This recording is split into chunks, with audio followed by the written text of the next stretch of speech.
Shalom Bapak Ibu Saudara yang dikasihi Tuhan.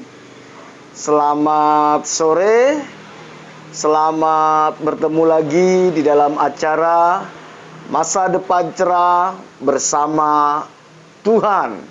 Senang sekali rasanya saya bisa menyapa Bapak Ibu Saudara pada sore hari yang berbahagia ini,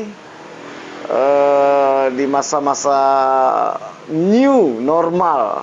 Saya berharap kita tetap menjaga kesehatan kita, menjaga gaya hidup kita, dan mengikuti semua anjuran dari pemerintah, khususnya dalam physical distancing sama cuci tangan ya. Senang bisa menyapa Bapak Ibu pada sore hari yang berbahagia ini. Bapak Ibu Saudara yang dikasihi Tuhan, sebelum kita merenungkan firman Tuhan, saya mau mengajak kita berdoa terlebih dahulu. Kita minta pimpinan Tuhan supaya perenungan firman Tuhan pada hari ini memberikan pencerahan bagi kita, sehingga firman itu memerdekakan setiap kita. Mari kita berdoa. Bapa kami yang di sorga, yang kami sembah di dalam nama Tuhan Yesus Kristus, Tuhan pencipta langit dan bumi dan segala isinya, Tuhan yang berdaulat atas alam semesta, Tuhan yang berdaulat atas jagat raya ini, Tuhan yang berdaulat atas hidup kami. Engkau juga Tuhan yang telah menebus dan menyelamatkan kami lewat pengorbanan Tuhan Yesus Kristus di atas kayu salib. Kami bersyukur buat sore hari ini, buat kesempatan yang Tuhan berikan kepada kami. Kalau kami ada sampai saat ini, kami percaya karena Tuhan masih punya rencana di dalam hidup kami, bahwa kami terus mengerti kehendak Tuhan, berjalan di dalam rencana Tuhan, sampai kemuliaan-Mu itu sempurna lewat hidup kami. Sore hari ini kami mau belajar kebenaran firman-Mu. Roh Kudus ada di dalam hidup kami, setiap anak-anak-Mu yang mendengarkan siaran ini. Biar Roh Kudus yang memimpin kami, Roh Kudus yang mengajari kami, yang membuat kami mengerti kebenaran, sampai kebenaran itu memerdekakan kami. Kami sambut firman-Mu dalam nama Tuhan Yesus, kami berdoa kepada Bapa di sorga. Amin. Bapak, Ibu, Saudara yang dikasihi Tuhan, tema renungan kita pada sore hari ini adalah masih tersesat walaupun sudah bersama Yesus. Wah, tema ini cukup menarik, Saudara. Masih tersesat walaupun sudah bersama Yesus. Saya mau mengajak kita membaca Alkitab kita di dalam Injil Matius. Injil Matius pasal 16 ayat 21 sampai 28. Saya akan bacakan bagi kita. Sejak waktu itu, Yesus mulai menyatakan kepada murid-muridnya bahwa ia harus pergi ke Yerusalem dan menanggung banyak penderitaan dari pihak tua-tua, imam-imam kepala dan ahli-ahli Taurat, lalu dibunuh dan dibangkitkan pada hari ketiga. Tetapi Petrus menarik Yesus ke samping dan menegur dia, katanya, "Tuhan, kiranya Allah menjauhkan hal itu. Hal itu sekali-kali tak akan menimpa engkau." Maka Yesus berpaling dan berkata kepada Petrus, "Enyahlah, iblis." Lihat ini. "Enyahlah, iblis. Engkau satu batu sandungan bagiku. Sebab engkau bukan memikirkan apa yang dipikirkan Allah, melainkan apa yang dipikirkan manusia." Lalu Yesus berkata kepada murid-muridnya, "Setiap orang yang mau mengikut aku, ia harus menyangkal dirinya, memikul salibnya, dan mengikut aku. Karena barang siapa mau menyelamatkan nyawanya, ia akan kehilangan nyawanya. Tetapi barang siapa kehilangan nyawanya karena aku, ia akan memperolehnya.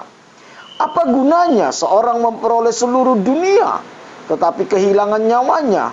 Dan apakah yang dapat diberikannya sebagai ganti nyawanya? Sebab anak manusia akan datang dalam kemuliaan Bapanya diiringi malaikat-malaikatnya. Pada waktu itu ia akan membalas setiap orang menurut perbuatannya. Aku berkata kepadamu, sesungguhnya di antara orang yang hadir di sini, ada yang tidak akan mati sebelum mereka melihat Anak Manusia datang sebagai Raja dalam kerajaannya. Bapak, Ibu, Saudara yang dikasihi Tuhan, beberapa waktu yang lalu, beberapa tahun yang lalu persisnya, saya, istri, dan kedua anak saya main ke mall. Mall yang ada di Kediri, saudara. Karena saat itu memang di Tulungagung belum ada mall. Ya, belum ada mall. Jadi saya ajak anak saya ke mall terdekat, yaitu Kediri. Tentu selain belanja, kita ingin mengajak anak main. Supaya mereka tahu bagaimana dunia mall itu, saudara ya. Kita ajak ke sana, kita ajak belanja, sekalian main. Tetapi kita punya perjanjian. Perjanjiannya, kita ke sana, kita cari dulu kebutuhan, kita belanja kebutuhan, apa yang akan kita belanjakan. Habis itu anak-anak diajak bermain ke time zone. Ya, itu dunia anak-anak ya. Dan biasanya itu yang mereka cari, bermain ke time zone. Setelah itu kita makan malam lalu pulang ke Tulungagung. Itulah rencana kita, saudara, yang sudah kita sepakati. Ketika kita sedang asik mencari barang untuk dibeli, kebutuhan yang akan dibeli, tiba-tiba anak saya yang paling kecil, umurnya kalau saya tidak salah sekitar 3 tahun saat itu, sudah tidak tahu kemana, saudara. Tiba-tiba dia sudah tidak ada di sekitar kami. Saat itu saya dan istri dan juga kakaknya agak sedikit panik, saudara ya. Panik. Kemana anak ini? Tapi setelah kami cari beberapa saat, akhirnya kami bisa tahu dia sedang di mana, saudara. Dari kejauhan, oh ternyata dia sedang di satu tempat. Namun, anak kami nggak bisa melihat kami saat itu. Anak kami nggak bisa melihat kami. Ternyata, ketika kami sibuk mencari barang untuk dibeli atau kebutuhan untuk dibeli, anak kami ini sudah sibuk mencari time zone, saudara. Biasalah anak kecil ya, di mana-mana memang kelihatannya seperti itu. Dia sudah mulai sibuk mencari time zone. Dia tidak peduli lagi dengan perjanjian kita, saudara. Kita cari kebutuhan dulu, baru kita ajak anak-anak bermain. Saat kami lihat dia sibuk cari time zone, ya kami biarkan aja, saudara. Dan ternyata dia tidak tahu lagi di mana orang tuanya, saudara. Jadi saat dia sibuk cari time zone, dia tidak tahu di mana orang tuanya. Dan ketika dia sadar, saudara, ternyata orang tuanya sudah tidak ada bersama dengan dia. Menyadari hal itu, dia mulai kebingungan dan dia mulai mencari, saudara. Dia sudah mulai mencari, waduh, di mana orang tua saya? Setelah agak lama anak kami tidak bisa menemukan kami, maka dia mulai semakin panik dan ketakutan. Dia sudah mulai bingung, dia mau nangis juga, dia gimana gitu ya. Tapi dari kejauhan kami sengaja membiarkan dia berusaha mencari kami. Sedikit memberikan pelajaran lah, supaya dia tidak punya rencana sendiri, saudara ya. Dia panik, dia bingung, dan dia mulai ketakutan, saudara. Sampai akhirnya setelah sekian lama dia berusaha mencari-cari kami, saudara, kami pun menghampiri dia. Dan ketika kami menghampiri dia, saudara, dia langsung peluk kami. Dan dia tidak berani lagi kemana-mana, saudara. Jadi, anak ini bisa terhilang. Walaupun dia bersama dengan kami, saudara. Dan saya percaya peristiwa ini bukan cuma kami yang mengalami. Ada banyak orang juga mengalami hal yang sama. Ketika mereka berjalan-jalan dengan anaknya, tiba-tiba anaknya nggak tahu sudah di mana, saudara. Dan itu bisa panik, saudara, ya. Oke. Bapak, Ibu, Saudara yang dikasihi Tuhan, di dalam mengikut Tuhan, tidak sedikit orang yang mengalami seperti anak kami ini, saudara. Tidak sedikit. Walaupun berjalan bersama dengan Tuhan, tetapi dia bisa tersesat dan terhilang. Bisa tersesat dan terhilang.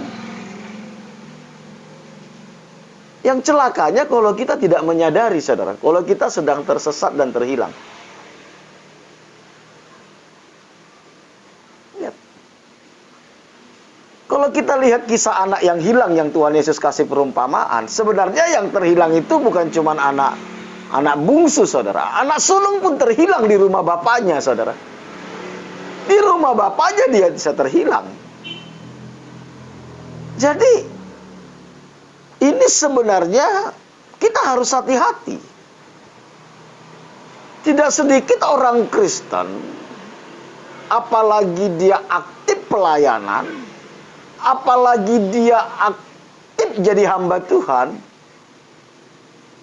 dia merasa bahwa dia sudah berkenan kepada Tuhan, tetapi sebenarnya dia sudah terhilang. Dia sudah jauh dari Tuhan.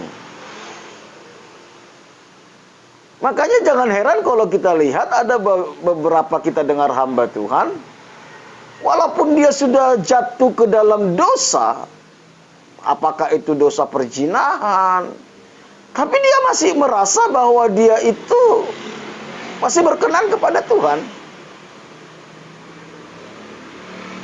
Ini tipu daya iblis, saudara, bagi kita. Dan kalau kita nggak hati-hati dan kita tidak punya waktu untuk terus mengoreksi hidup kita, ini berbahaya. Berbahaya. Bisa seperti Yudas, saudara. Bisa seperti Yudas. Hidup bersama Yesus, melihat Yesus buat mujizat. Bahkan melakukan mujizat. Tapi dia terhilang. Makanya kita penting, saudara, hati nurani kita ini selalu murni. Karena kemurnian hati nurani itulah yang akan nanti mengontrol apakah kita ini sudah terhilang atau tidak. Rasul Paulus katakan kami menjaga hati nurani yang murni di hadapan Allah dan di hadapan manusia. Ketika kita tidak hati-hati, walaupun kita tinggal di gereja, walaupun kita setiap hari pelayanan, walaupun kita mungkin buat mujizat, kita bisa terhilang dan tersesat, saudara. Tersesat. Hal itulah yang dialami oleh Petrus, saudara. Petrus, apa yang kita baca tadi di dalam Matius pasal 16 ayat 21 sampai 28 tadi. Sebenarnya cukup kaget juga kita. Karena apa? Sebelum peristiwa ini, Tuhan Yesus begitu memuji Petrus, saudara. Kalau saudara lihat perikop ini, saudara, sebelum perikop ini, Tuhan Yesus bertanya kepada murid-murid, menurut orang lain siapa aku? Ada yang mengatakan Elia, ada yang mengatakan Yohanes Pembaptis, ada yang mengatakan salah satu dari para nabi. Ketika ketika Tuhan Yesus bertanya, menurut kamu siapa aku?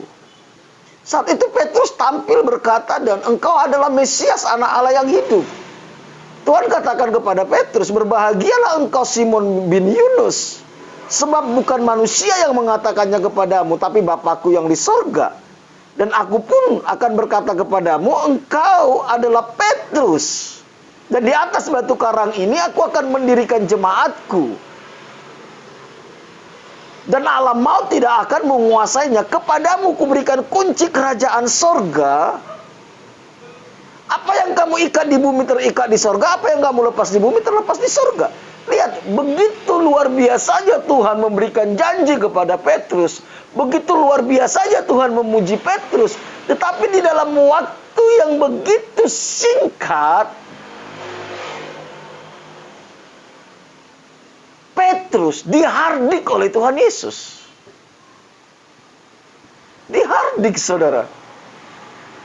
Enya engkau iblis. Bukan Petrus yang dibilang. Bukan dibilang enya engkau Petrus, tapi enya engkau iblis. Saudara coba bayangkan, tiba-tiba ada seorang hamba Tuhan ngomong kepada jemaat. Enya engkau iblis, katanya kepada jemaat. Saya percaya jemaat itu tidak akan kembali lagi ke gereja, saudara. Apalagi jemaat itu yang suka nyumbang gereja, saudara. Tapi itu yang Tuhan sampaikan kepada Petrus. Artinya apa? Kita nggak boleh puas dengan kondisi kerohanian kita. Kita harus selalu waspada dengan kondisi kerohanian kita. Bisa aja hari ini kita begitu on fire bersama dengan Tuhan. Punya hubungan yang intim dengan Tuhan. Bisa dibanggakan oleh Tuhan. Tapi besok kita bisa berkata, kita melukakan hati Tuhan. Kita bisa mengkhianati Tuhan. Jadi, disinilah kita perlunya setiap hari berjaga-jaga, saudara. Jadi kita nggak boleh puas dengan kerohanian kita. Di dalam kekristenan itu, hal yang paling berbahaya itu adalah zona nyaman, saudara. Ketika kita terjebak kepada zona nyaman, disitulah kita bisa jatuh dan tersesat, saudara. Kalau kita lihat, hamba-hamba Tuhan yang besar pun bisa jatuh. Bisa tersesat juga, saudara. Kalau kita nggak hati-hati. Itu yang dialami Petrus, saudara. Padahal Petrus ini sudah melihat Tuhan Yesus buat mujizat. Dia sudah mengalami mujizat Tuhan. Mertuanya sakit sembuh. Bahkan mungkin dia salah satu dari murid-murid yang mengusir setan, yang dikasih Tuhan kuasa. Yang menyembuhkan orang sakit. Saudara, jadi orang seperti ini aja Tuhan bisa bilang, enya engkau iblis. Kalau kita lihat tadi di ayat 23, maka Yesus berpaling dan berkata kepada Petrus, enyalah iblis. Wah, ini sebenarnya cukup serius, saudara. Cukup serius. Cukup serius. Engkau satu batu sandungan bagiku, sebab engkau bukan memikirkan apa yang dipikirkan Allah, melainkan apa yang dipikirkan manusia. Saya tadi katakan, coba bayangkan tiba-tiba kita ya sebagai jemaat. Beginilah kita majelis, pengurus gereja atau pelayan gereja. Tiba-tiba pendeta kita ngomong gini, enya engkau iblis. Wah, itu pasti sudah serius banget itu, saudara. Sudah serius banget.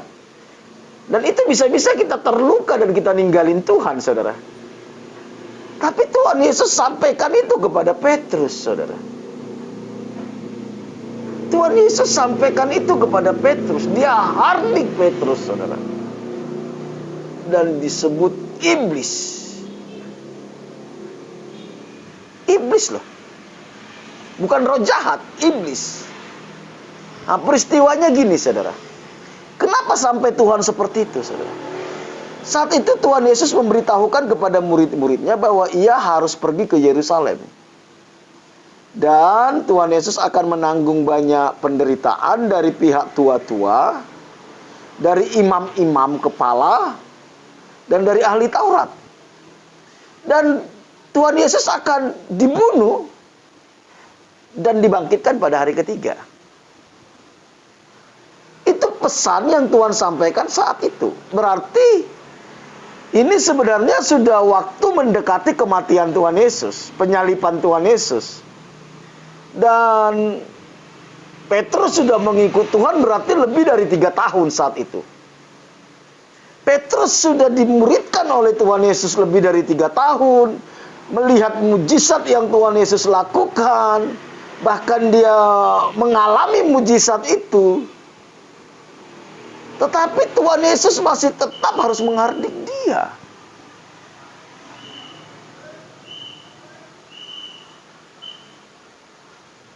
Saat Tuhan Yesus menyampaikan tujuan kedatangannya ke dunia, saudara, ternyata itu membuat Petrus kaget. Kaget. Ketika Tuhan Yesus sampaikan tujuan utama dari kedatangannya ke dunia, yaitu dia harus disalibkan untuk menanggung dosa manusia, saudara, Petrus kaget. Sehingga di tengah-tengah kekagetannya itu, dengan rasa percaya diri, dia tarik Yesus, saudara. Seolah-olah dia lebih tahu dari Yesus, seolah-olah ia ingin membela Yesus. Dia tarik Tuhan Yesus dan dia menegur. Dia katakan, Tuhan, kiranya Allah menjauhkan hal itu daripadamu. Kenapa sampai begitu takutnya atau begitu khawatirnya Petrus kalau Yesus disalibkan? Kenapa? Karena memang seperti yang pernah saya sampaikan, sampai Tuhan Yesus mau disalibkan pun mereka masih punya motivasi yang salah mengikut Tuhan. Dan melihat Petrus yang berani dan percaya diri seperti itu, dengan tegas Tuhan Yesus menyatakan, hanya engkau iblis.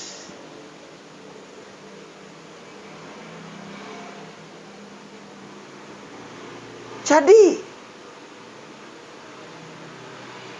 kenapa sampai seserius itu Tuhan Yesus menghardik Petrus? Tentu ini sangat penting, saudara. Sangat penting. Jadi saat itu ternyata Petrus dikuasai oleh iblis. Sehingga walaupun ia bersama dengan Tuhan Yesus, ya dia tetap tersesat, saudara. Apa yang membuat Petrus tersesat, saudara? Sehingga Tuhan harus menghardik dia dan mengatakan iblis. Ini yang perlu kita pelajari, saudara. Supaya apa? Supaya kita tidak terjebak kepada kesalahan yang sama. Apa yang membuat Petrus tersesat? Walaupun dia tinggal bersama dengan Tuhan Yesus.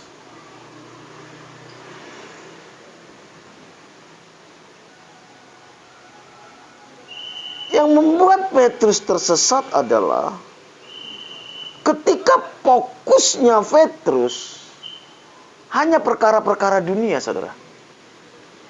Jadi motivasinya Petrus sebenarnya saat itu ikut Tuhan Yesus itu masih salah. Bagi Petrus, Yesus adalah Mesias yang akan membebaskan bangsanya dari penjajahan Romawi. Dia akan menjadi raja di Israel seperti Daud. Bukan raja di kekekalan.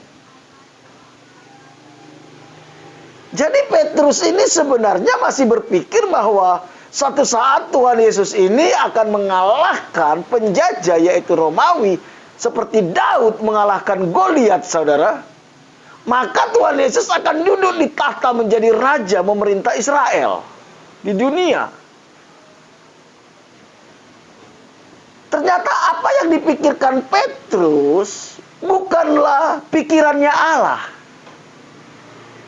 melainkan pikirannya iblis yang berpotensi mengacaukan tujuan Tuhan.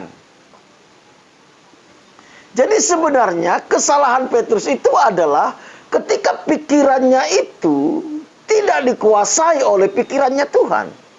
Disitulah kesesatan itu sebenarnya, saudara.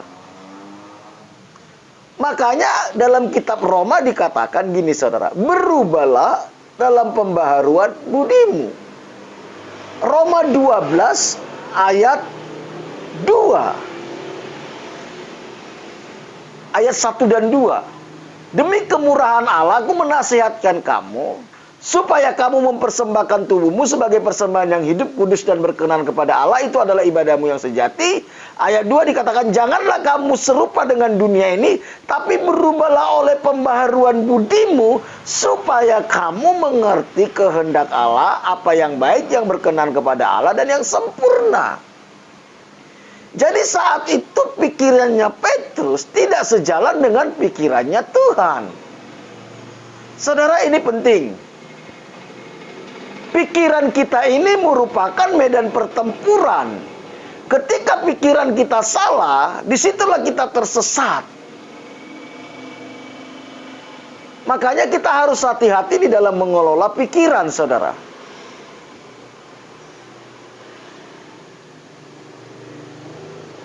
Bapak, Ibu, Saudara yang dikasihi Tuhan, kita nggak tahu berapa banyak orang Kristen, bahkan hamba-hamba Tuhan, berpikir seperti Petrus berpikir. Berpikir bahwa Yesus itu datang hanya untuk menyelesaikan masalah-masalah kita di dunia ini. Misalnya sakit sembuh, miskin menjadi kaya,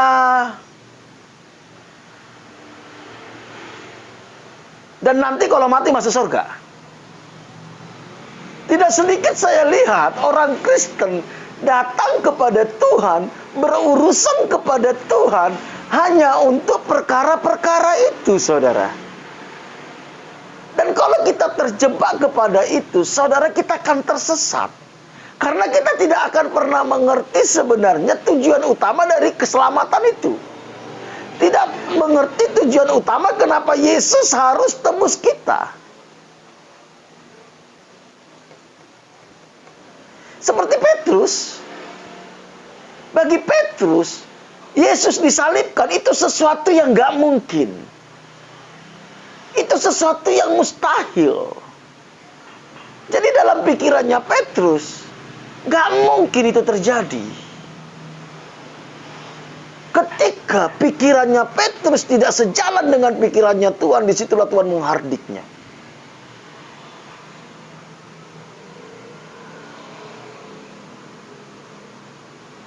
Saudara, kita harus hati-hati dengan ini, saudara. Kalau saudara dan saya datang kepada Tuhan hanya untuk perkara-perkara dunia, saudara, maka kita akan gampang tersesat. Gampang tersesat. Makanya jangan heran, saudara, kalau kita lihat banyak nabi-nabi palsu itu, saudara. Ya, kalau saudara lihat nabi-nabi palsu, mereka itu Alkitab katakan akan buat mujizat. Salah satu ciri khas mereka itu mereka buat mujizat, saudara. Kenapa? Dengan mereka membuat mujizat, fokus kita itu adalah kepada mujizat itu. Saya bukan anti mujizat, saya bukan tidak percaya mujizat, saya percaya mujizat. Saya pun sering mengalami mujizat Tuhan. Doakan orang sakit sembuh, sering, saudara. Tetapi jangan jadikan itu menjadi tujuan kita ketika kita ikut Tuhan. Kalau saudara datang kepada Tuhan supaya saudara diberkati, saudara datang kepada Tuhan supaya saudara sembuh. Ya, untuk orang Kristen yang baru-baru bertobat memang itu nggak apa-apa. Karena memang mujizat itu hanya tanda bahwa Yesus Tuhan. Mujizat itu hanyalah tanda bahwa Yesus Tuhan. Tetapi bukan itu tujuannya. Makanya kalau kita lihat, saudara, kalau kita lihat, Murid-murid setelah Yesus naik ke sorga, mereka kepenuhan Roh Kudus, mereka sendiri dianiaya, mereka dibunuh. Tuhan seolah-olah gak buat mujizat. Tuhan biarkan mereka seolah-olah. Karena memang bukan itu tujuannya. Dan saya temukan banyak orang Kristen datang sama Tuhan hanya untuk itu. Jadi, kenapa kamu berdoa? Nanti kalau saya tidak berdoa, tidak diberkati. Makanya ada istilah, banyak berdoa, banyak berkat. Sedikit berdoa, sedikit berkat. Bukan itu, saudara. Bukan itu. Kita berdoa bukan untuk dapat berkat. Kita berdoa itu untuk kita mengerti apa sih sebenarnya kehendak Tuhan dalam hidup saya atas masalah ini. Apa yang Tuhan sedang kerjakan dalam hidup saya lewat masalah ini. Apa sebenarnya maunya Tuhan dalam hidup saya. Itu jauh lebih penting daripada bagaimana saudara mengalami mujizat. Itu jauh lebih penting. Boleh gak Pak minta doa supaya dapat mujizat? Boleh. Tapi sebelum dapat mujizat, pastikan dulu kita mengerti kenapa Tuhan izinkan kita mengalami itu. Sehingga tujuan Tuhan dalam hidup kita itu tercapai, saudara. Makanya jangan heran kalau saudara lihat ada banyak orang ya. Ada banyak orang. Ketika mereka sakit minta mujizat, Tuhan tidak sembuhkan. Mereka kecewa sama Tuhan. Mereka berdoa minta pertolongan Tuhan. Ternyata seolah-olah Tuhan biarkan dan Tuhan tidak tolong. Mereka mulai kecewa sama Tuhan. Karena memang mujizat itu sudah mulai diobral. Saya selalu katakan, hati-hati jangan sampai kita PHP kepada jemaat.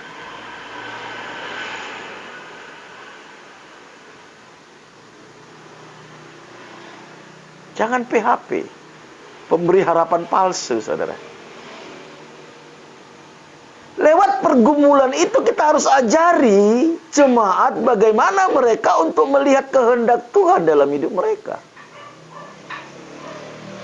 Itu melebihi bagaimana mereka keluar dari masalah. Petrus ini mengikut Tuhan hanya urusan supaya mereka keluar dari masalah penjajahan Romawi, saudara.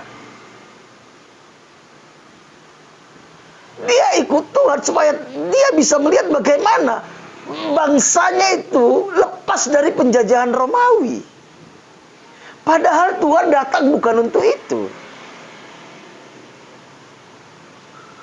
Sehingga fokus pikirannya ke sana. Jadi ketika dia pikir, waduh, ternyata tujuan gua tercapai, akhirnya dia berani menegur Tuhan Yesus. Berapa banyak dari antara kita anak-anak Tuhan berani lancang sama Tuhan, saudara. Sampai ngancam-ngancam Tuhan, ngajari Tuhan, saudara ya. Harusnya Tuhan seperti ini, Tuhan. Nah, itu. Jadi, kapan kita tersesat, saudara? Kapan kita tersesat? Pertama, ketika pikiran kita tidak sejalan dengan pikirannya Tuhan. Makanya kita perlu, saudara, pikiran itu hasil dari apa yang kita dengar, apa yang kita lihat. Perlu kita hati-hati memasukkan apa yang kita dengar dan apa yang kita lihat, saudara. Dan juga meresponi setiap peristiwa hidup. Itu akan menghasilkan konstruksi berpikir kita, saudara. Trauma-trauma itu membuat cara pandang kita tentang Tuhan itu berbeda. Jadi kita tersesat ketika pikiran kita tidak sejalan dengan pikiran Tuhan. 2 Korintus pasal 11 ayat 3 dikatakan seperti ini, saudara. 2 Korintus pasal 11 ayat 3 dikatakan seperti ini. Tetapi aku takut kalau pikiran kamu disesatkan dari kesetiaan kamu yang sejati kepada Kristus, sama seperti Hawa diperdaya oleh ular oleh kelicikannya. Jadi Iblis itu hanya menyerang kita di pikiran, saudara. Jadi kalau pikiran kita sudah mulai kacau, hati-hati. Kalau pikiran kita sudah mulai negatif, hati-hati. Kalau pikiran kita sudah mulai rancangan yang jahat, hati-hati, saudara. Kita akan gampang tersesat. Makanya kita harus berusaha memasukkan pikirannya Tuhan ke dalam pikirannya kita. Bagaimana caranya? Merenungkan firman Tuhan. Kita harus suka merenungkan firman Tuhan. Sehingga firman Tuhan itu yang mengontrol pikiran kita, saudara. Tentu firman Tuhan ya harus kita belajar sungguh-sungguh, saudara. Jangan bermain-main dengan pikiran, saudara. Jangan bermain-main. Kalau kita sudah mulai pikiran negatif kepada orang lain, kepada Tuhan, ada rancangan-rancangan jahat, itu hati-hati, saudara. Iblis akan bermain di situ. Pikiran ini adalah medan pertempurannya kita, saudara.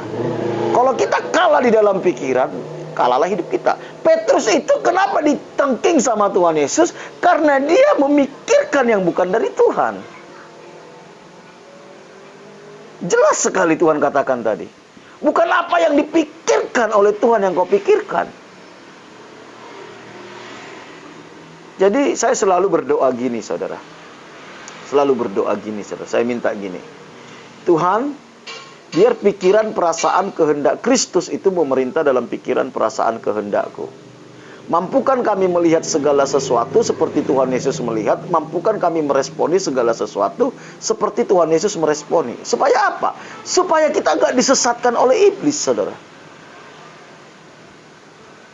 Yang kedua adalah kita tersesat ketika orientasi hidup kita itu kepada dunia. Motivasi kita ikut Tuhan itu hanya untuk perkara-perkara dunia, maka akan gampang disesatkan. Apalagi kalau saudara dan saya sudah cinta uang. Waduh, paling gampang disesatkan.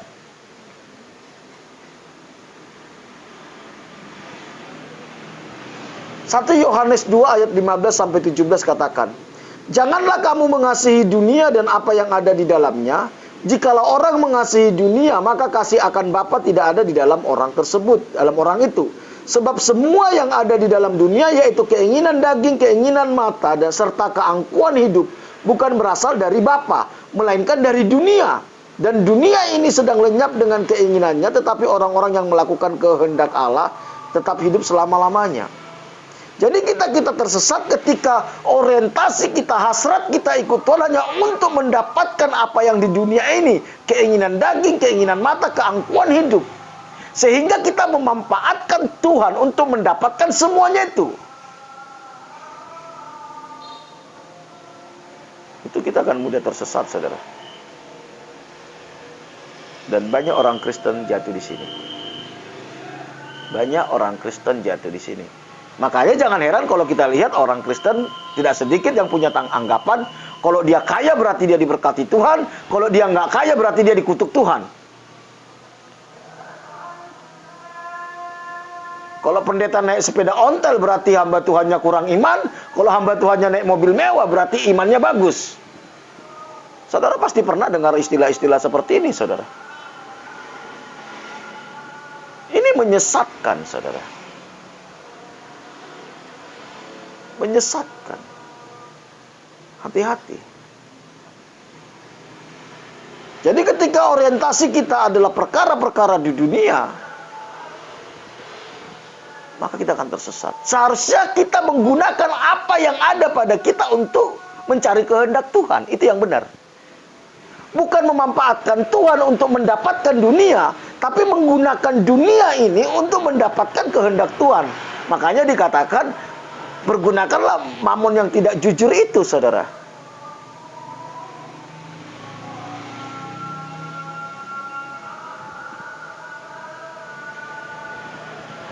Jadi kita harus tahu apa sebenarnya tujuan kita mengikuti Yesus. Kita harus mengerti apa tujuan kita mengikuti Yesus. Bukan sekedar beragama. Jangan terjebak kepada agamawi. Saya selalu ingatkan ini. Karena membuka paradigma ini nggak mudah memang. Apalagi kita dari latar belakang yang sudah Kristen sejak dalam kandungan. Tinggal di lingkungan orang-orang beragama Kristen. Membongkar paradigma agamawi dari diri kita nggak mudah, saudara. Saya sudah bahas kemarin itu. Di dalam tema apa itu? Tentang Nikodemus itu. New normal itu, saudara. Nggak mudah. Apa tujuan kita mengikut Tuhan? Tujuan kita mengikut Tuhan adalah supaya kita dikembalikan kepada rancangan Allah yang semula.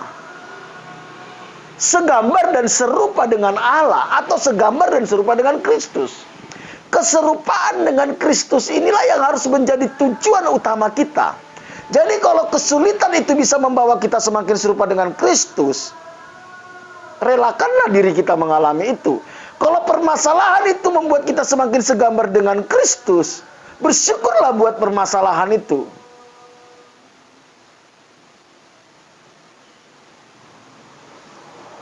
Makanya Rasul Paulus bilang bersyukurlah dalam segala perkara.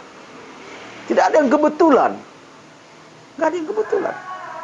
Untuk bisa dikembalikan kepada rancangan Allah yang semula atau serupa dengan Yesus, maka Tuhan Yesus tadi menyampaikan beberapa syarat untuk ikut Dia. Lihat, untuk kita bisa mengerti tujuan kedatangan Tuhan, tujuan kita mengikut Tuhan, kalau kita baca tadi di ayat di dalam Matius tadi, saudara, Tuhan Yesus mulai memberitahu, kamu ingin mengikut aku. Tuhan Yesus sampaikan syaratnya, saudara. Syarat pertama itu sangkal diri, pikul salib. Setelah Tuhan Yesus menghardik Petrus, Tuhan kasih tahu, Tuhan luruskan, saudara. Seolah-olah Tuhan ingin merombak hatinya Petrus, tujuan hidupnya Petrus, motivasinya Petrus.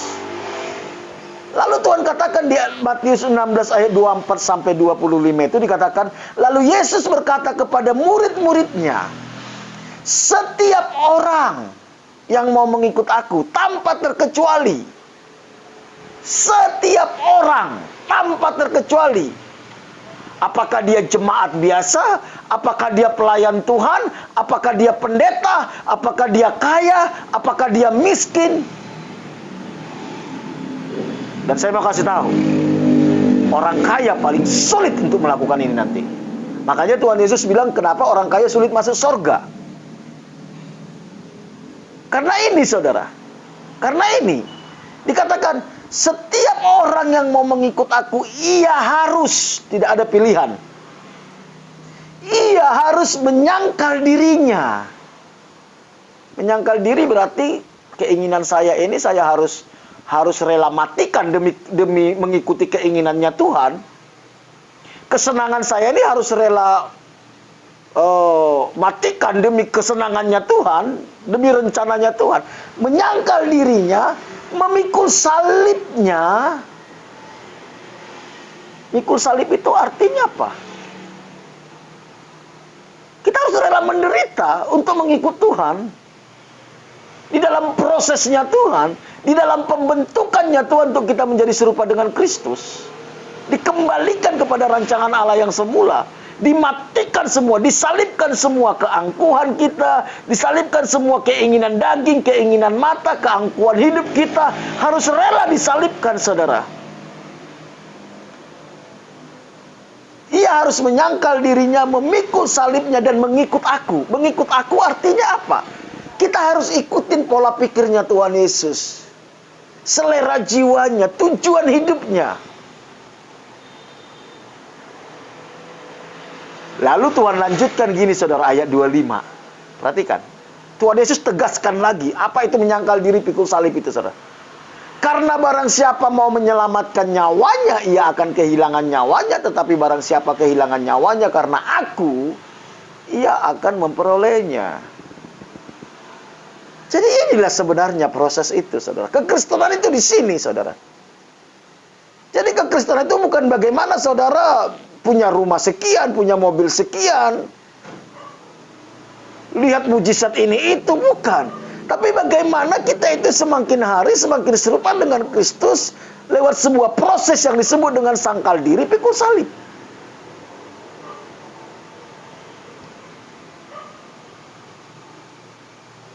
Baru kita tidak tersesat, saudara. Tidak tersesat. Tapi kalau saudara hanya ingin mendapatkan sesuatu yang besar di dunia ini, gampang tersesat, saudara. Karena iblis akan mudah mengasih umpan itu, saudara. Saya pernah bahas ini di distraction, saudara. Yang terakhir, saudara, bagaimana syaratnya supaya kita bisa mengikuti tujuan Tuhan Yesus sehingga kita sepikir, seperasaan, sekehendak dengan Kristus? Tidak lagi fokus kepada perkara dunia, tapi kepada perkara kekekalan. Jadi fokus hidup kita, saudara, bukan bagaimana kita mendapatkan dunia ini, tapi fokus kita adalah bagaimana kita nanti hidup di kekekalan. Makanya dalam Matius 16 ayat 26-27 dikatakan, apa gunanya seorang memperoleh seluruh dunia ini tapi kehilangan nyawanya? Dan apakah yang dapat diberikannya sebagai ganti nyawanya? Sebab anak manusia akan datang dalam kemuliaannya dan diiringi malaikat-malaikat, pada waktu itu ia akan membalas setiap orang menurut perbuatannya. Jadi setiap perbuatan kita nanti kita harus bertanggungjawabkan di hadapan Tuhan. Apakah kita sepikir, seperasaan dengan Kristus atau tidak? Apakah kita melakukan kehendak Dia atau tidak? Apakah kita semakin serupa dan segambar dengan Dia atau tidak? Perbuatan kita, saudara. Perbuatan itu hasil dari pikiran kita. Mari Bapak Ibu Saudara yang dikasihi Tuhan, berilah waktu kepada Tuhan untuk selalu mengoreksi hidup kita. Setinggi apapun jam terbang pelayanan kita, setinggi apapun jabatan kita di gereja, sekaya apapun kita, seberapa banyak pun orang yang kita layani, kita punya potensi untuk tersesat, saudara. Termasuk saya. Karena itu saya mau mengajak kita sama-sama, saudara. Jangan biarkan iblis menipu kita. Karena kita nggak tahu tujuan Tuhan menciptakan kita, tujuan Tuhan menyelamatkan kita. Sehingga orientasi kita hanya dunia ini, saudara. Tapi tidak bagaimana membentuk hidup kita semakin hari semakin serupa dengan Kristus. Kalau Tuhan izinkan kita mengalami masalah, saudara, itu pasti Tuhan sedang bentuk sesuatu dalam hidup kita. Bahkan ketika Tuhan berkati pun kita, saudara, itu pun Tuhan punya maksud. Apakah kita seperti Kristus juga di dalam berkat itu, saudara? Jangan-jangan justru kita semakin diberkati, semakin jauh dari Kristus. Akhirnya berkat itu menjadi kutuk bagi kita. Mari kita tundukkan kepala, kita berdoa. Kami bersyukur Tuhan buat kebenaran firman-Mu pada hari ini. Kami sadar kami begitu mudahnya tersesat. Seringkali kami disesatkan oleh pikiran kami, seringkali kami disesatkan oleh keinginan kami, seringkali kami disesatkan oleh hawa nafsu kami, Tuhan. Ambisi kami dan kesombongan kami. Kami butuh anugerah-Mu. Roh Kudus, Engkau terus berbicara kepada kami lewat kebenaran firman-Mu. Biar pikiran, perasaan, kehendak Kristus itu memerintah dalam pikiran, perasaan, kehendak kami. Mampukan kami melihat segala sesuatu sama seperti Tuhan Yesus melihatnya. Mampukan kami meresponi segala sesuatu sama seperti Tuhan Yesus meresponinya, Tuhan. Tolong kami semua, siapapun jemaat-Mu yang mendengarkan siaran langsung ini, Tuhan. Pimpin kami untuk masuk ke dalam rencana-Mu, ke dalam kehendak-Mu. Berkati setiap anak-anak-Mu, Tuhan. Mampukan kami hidup berkenan kepada Tuhan. Kami terus berdoa bagi bangsa ini, Tuhan. Kami percaya kalau Tuhan izinkan bangsa ini mengalami pandemi COVID-19 ini, Tuhan punya maksud. Ada yang Tuhan sedang kerjakan dalam umat manusia, khususnya bagi anak-anak Tuhan, bagi gereja Tuhan. Buat kami mengerti apa yang Tuhan sedang kerjakan di generasi kami ini. Buat kami mengerti apa yang harus kami lakukan di generasi kami ini. Sehingga nama-Mu dipermuliakan di bangsa kami ini. Berkati bangsa ini. Berkati para pemimpin-pemimpin kami yang Tuhan percayakan untuk mengelola bangsa ini. Bapak Presiden Joko Widodo sebagai Presiden pemimpin tertinggi kami, semua para menteri dan stafnya, para gubernur, para wali kota, bupati, camat, lurah, desa, dan semua pegawai negeri sipil yang ada di bangsa ini yang Tuhan percayakan untuk mengelola bangsa ini. Tuhan, kami minta anugerah Tuhan bagi mereka, memberikan hikmat bijaksana kepada mereka, memberikan kekuatan, hati yang takut akan Tuhan, ide-ide kreativitas untuk membawa bangsa ini bisa menang atas COVID-19. Pulihkan semua gereja Tuhan, pulihkan semua hamba-hamba Tuhan, pulihkan anak-anak Tuhan, sehingga kami bisa menjadi terang di tengah-tengah bangsa kami yang sedang mengalami masalah besar ini, Tuhan. Pakai kami menjadi berkat bagi bangsa ini. Berkati TNI Polri yang menjaga keamanan, beri kekuatan, kesehatan kepada mereka, lindungi mereka, lindungi keluarga mereka. Berkati para medis, semua dokter, semua perawat, semua orang yang bekerja di rumah sakit, yang bekerja di puskesmas, Tuhan jaga, lindungi mereka, supaya mereka tetap kuat, mereka tetap sabar melayani dengan kasih, Tuhan. Damai sejahtera-Mu menyertai mereka. Lindungi mereka dari segala virus-virus ini, Tuhan. Lindungi keluarga mereka. Terima kasih, kami bersyukur buat renungan kami pada sore hari ini. Berkati JJ Cafe, tempat kami menyampaikan kebenaran firman Tuhan. Biar berkat Tuhan turun ke tempat ini. Apa saja yang dikerjakan di tempat ini, Tuhan buat berhasil. Terpujilah Engkau, dalam nama Tuhan Yesus kami berdoa kepada Bapa di sorga. Amin. Bapak Ibu Saudara yang dikasihi Tuhan, acara kita selesai. Ingat, bagi saudara yang tidak sempat mengikuti siaran langsung di Facebook, saudara bisa mengikutinya lewat channel YouTube. Saudara tinggal buka channel YouTube kita, MDC Tulung Agung. Semua renungan-renungan yang kita bagikan di sini kita akan masukkan ke channel YouTube tersebut. Sampai bertemu besok jam 6 sore dalam acara Masa Depan Cerah bersama Tuhan. Tuhan Yesus memberkati kita semua.